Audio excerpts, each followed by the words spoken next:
Tibetan touch, കാൽപാദത്തിലെ pranic energy channelisation, cleansing, balancing, activating, defending. നമ്മുടെ ശരീരത്തിലെ ഒരുപാട് വിഷാംശങ്ങളുണ്ട്. ഭക്ഷണത്തിലൂടെ, വെള്ളത്തിലൂടെ, വായുവിലൂടെ, അതായത് ടോക്സിൻ.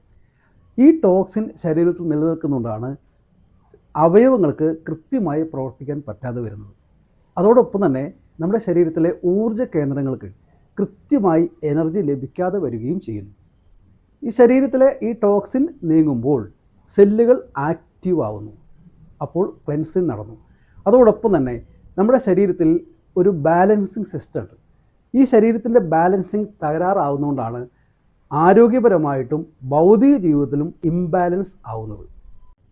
ക്ലെൻസിങ്, ബാലൻസിങ് ഇത് രണ്ടും നടന്നു കഴിഞ്ഞാൽ ഓട്ടോമാറ്റിക്കായി സെല്ലുകൾ ആക്റ്റീവ് ആവാൻ തുടങ്ങും.